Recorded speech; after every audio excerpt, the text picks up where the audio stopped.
ಎಸ್ಐಟಿಯವರು ಬಹಳ ಗಂಭೀರವಾಗಿ ತನಿಖೆ ಮಾಡ್ತಾ ಇದ್ದಾರೆ. ಬೆಂಗಳೂರಿನಲ್ಲಿ ಗೃಹ ಸಚಿವ ಡಾಕ್ಟರ್ ಜಿ ಪರಮೇಶ್ವರ್ ಪ್ರತಿಕ್ರಿಯೆ ಕೊಟ್ಟಿದ್ದಾರೆ. ನಮಗೆ ಹೇಳಿ ಕೇಳಿ ಎಸ್ಐಟಿಯವರು ದಾಳಿ ಮಾಡುವುದಿಲ್ಲ. ಸರ್ಕಾರ ಎಸ್ಐಟಿಗೆ ಯಾವುದೇ ನಿರ್ದೇಶನವನ್ನ ಕೊಡಲ್ಲ. ಎಸ್ಐಟಿ ಅವರದೇ ಆಯಾಮದಲ್ಲಿ ತನಿಖೆ ಮಾಡ್ತಾ ಇದ್ದಾರೆ. ಆದಷ್ಟು ಬೇಗ ತನಿಖೆ ನಡೆದು ಸತ್ಯಾಸತ್ಯತೆ ಹೊರಗೆ ಬರಲಿದೆ. ತನಿಖೆ ಬೇಗ ಮುಗಿಸಬೇಕು. ಎಸ್ಐಟಿ ಕೂಡ ಪ್ರಯತ್ನ ಮಾಡ್ತಾ ಇದೆ ಅಂತ ಹೇಳಲಾಗಿದೆ.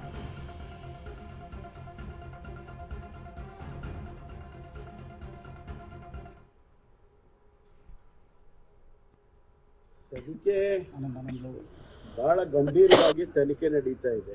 ಯಾಕೆಂದ್ರೆ ಒಂದು ಕೋಟ್ಯಾಂತರ ಭಕ್ತಾದಿಗಳು ಧರ್ಮಸ್ಥಳದ ಬಗ್ಗೆ ಆತಂಕವನ್ನು ವ್ಯಕ್ತ ಮಾಡಿದ್ದಾರೆ.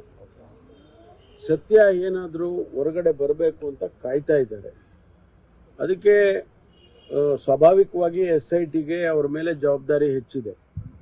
ಅದರಲ್ಲೂ ಕೂಡ ಈಗ ಚಿನ್ನಯ್ಯ ಅಂತಕ್ಕಂಥವ್ರನ್ನ ಅರೆಸ್ಟ್ ಮಾಡಿದ ಮೇಲೆ ಅವರ ಹೇಳಿಕೆಗಳು ಅದರಿಂದ ಆಗ್ತಕ್ಕಂಥ ಫಾಲೋಔಟ್ ಎಫೆಕ್ಟು ಇದೆಲ್ಲವನ್ನು ಕೂಡ ಭಾಳ ಗಂಭೀರವಾಗಿ SITನೂ ಗಮನಿಸಿದೆ. ನಾವು ಸರ್ಕಾರ ಕೂಡ ಇದು ಆದಷ್ಟು ಬೇಗ ಇದನ್ನು ಮುಗಿದ್ರೆ ಒಳ್ಳೆಯದು ಅಂತ ಹೇಳಿ ನಾವು ಕೂಡ ಅಂದ್ಕೊಂಡಿದ್ದೇವೆ. ಹಾಗಾಗಿ ಅವರು ಬೇಗ ಮುಗಿಸ್ಬೇಕು ಅಂತಕ್ಕಂಥದ್ದು ಅವರು ಕೂಡ ಪ್ರಯತ್ನ ಮಾಡ್ತಿದ್ದಾರೆ. ತನಿಖೆ ಬಹಳ ಗಂಭೀರವಾಗಿ ತನಿಖೆ ನಡೀತಾ ಇದೆ. ಯಾಕೆಂದ್ರೆ ನಾವು ಪ್ರತಿನಿತ್ಯ ಏನ್ ಮಾಡ್ತಿದ್ದಾರೆ ಅವರು, ಯಾಕೆ ಮಾಡ್ತಿದ್ದಾರೆ ಅವರು ಅಂತ ಹೇಳಿ ನಾವು ಸರ್ಕಾರ ಇದು ಮಾಡೋದಿಲ್ಲ. ಅವ್ರಿಗೇನು ಮಾಹಿತಿ ಸಿಕ್ಕುತ್ತೆ, ಅವರಿಗೆ ಅವರ ಪರಿಮಿತಿಯಲ್ಲಿ ಏನೆಲ್ಲ ನಾವು ಟರ್ಮ್ಸ್ ಆಫ್ ರೆಫರೆನ್ಸ್ ಏನು ಕೊಟ್ಟಿದ್ದೀವಿ ಆ ಪರಿಮಿತಿಯಲ್ಲಿ ತನಿಖೆ ಮಾಡಬೇಕು ಅದನ್ನ ಅವರು ಮಾಡ್ತಿದ್ದಾರೆ.